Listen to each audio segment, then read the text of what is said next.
Welcome back to my garage. First of all, the cylinders has arrived from machining at Hollaendaren. He's machined them and sent them back, and now they have arrived. And one of them, the last casting, is probably usable. The one before that is not usable due to porosity in the bore. There is some porosity in this bore too, but all the walls formed properly. There's some tiny bubbles everywhere, so probably from hydrogen in the aluminium as it was solidifying. I'm going to try a few ways to solve this, a different degassing routine, and keeping the metal cooler. I think I overheated it the last time, so I've already got a model printed, and I'm going to try out some different ways of sealing the PLA model 2, because the previous casting, not this one, but the one that almost came out, would have been usable if not plaster had penetrated the model. You can see the pile here. All the plating chemicals and all the stuff I need for plating have arrived. So today we're going to set up the plating setup, and yeah, I'll take you through all the steps and what all this stuff is and how I'm going to do this. And we won't be able to plate today because some of the stuff have to sit for a day or two. But it's coming, we're ready. So I'm going to set it up and take you through all the steps and what the chemicals are and stuff like that.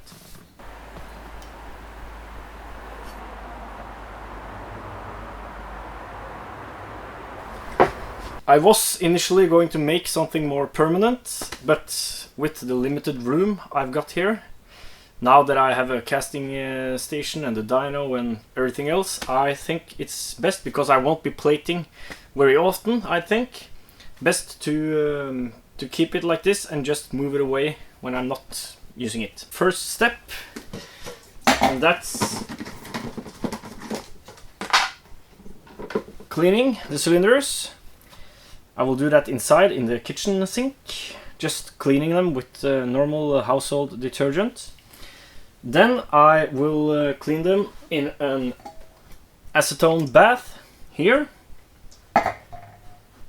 rinse in water, and then apply my masking plates.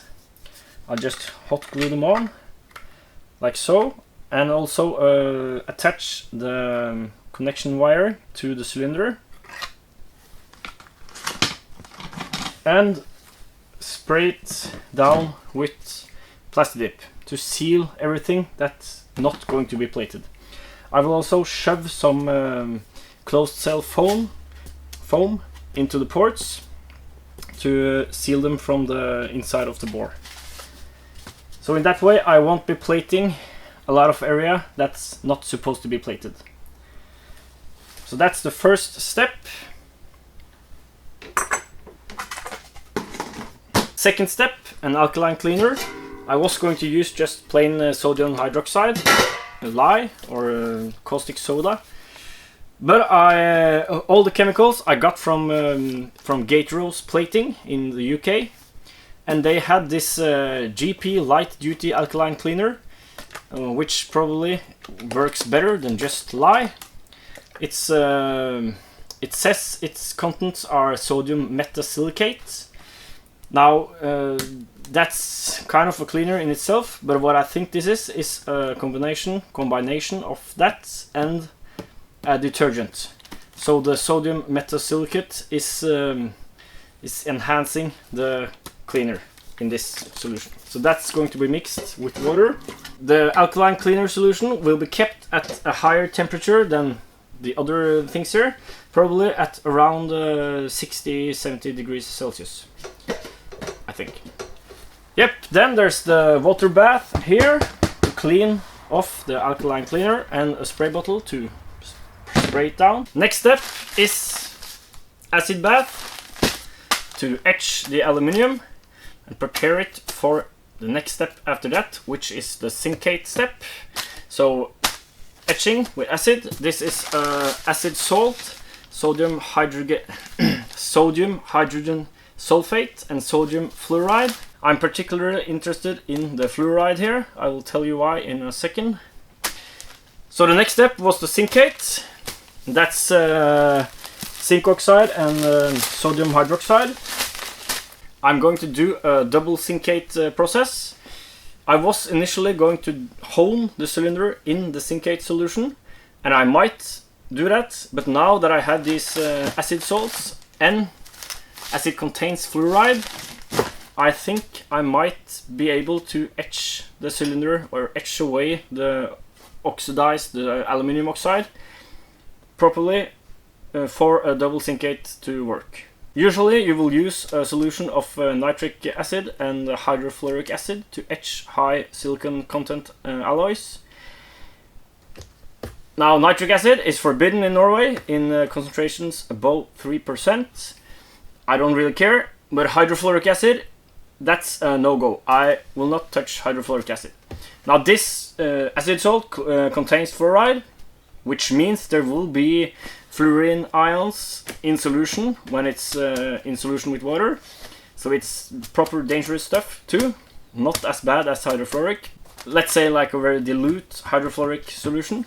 Etch, rinse in water, zincate, etch again, zincate, then to the next step, rinse in water, and then a neutral nickel strike. And that's to produce a uniform nickel layer before we go on to the next step, which is the actual nickel strike with 5 micron boron nitride particles in solution. And this composite plating bath with nickel and boron nitride will be agitated with this pump to keep the particles from falling out of solution. Yeah, that's about it. And then the last step is a water bath to rinse off the nickel. I've got some ammonium hydroxide here for raising the pH if needed, and I've got some sulfuric acid for lowering the pH if needed. To keep track of the pH, I've got some pH paper. One more pretty important step: safety gear. So I've got a breathing mask, like this. This works for powders and chemicals with boiling points higher than 50 degrees Celsius. So it works with everything here. Nitrile gloves. I don't really care for the black ones, because all the cool people wear black gloves. But that's what I could get a hold of, so will have to be black. And I've also bought some tougher nitrile gloves and glasses and a face shield. So, because this stuff is nasty and toxic, so you gotta be safe when working with it. And not too drunk. I'll start mixing up the chemicals. I won't be talking much because of the breathing apparatus.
I've set 10 liters of distilled water on the kettle here, and I'm waiting for it to heat up. It's supposed to be at 60 degrees Celsius when I mix it with the nickel salts and the boric acid.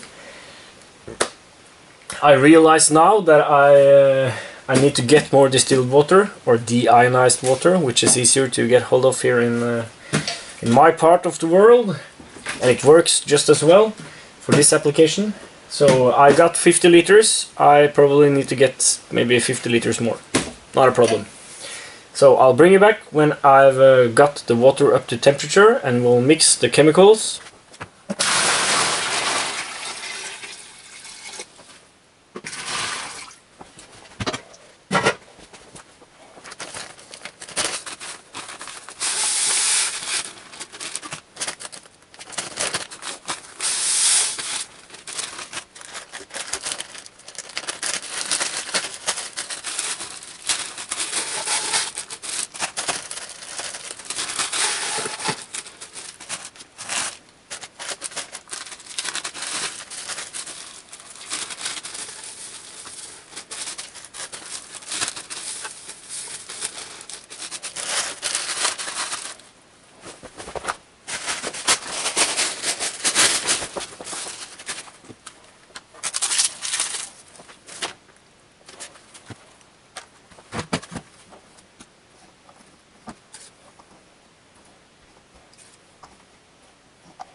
The nickel bath is prepared. I've sealed the container. Now it's time for the nickel strike bath. So I'll warm up another batch of water and make that too. And I'll just continue on. It's getting late, so I'll probably not be able to mix up all the stuff tonight. I'll just carry on tomorrow, and next time you'll see me, we'll be plating.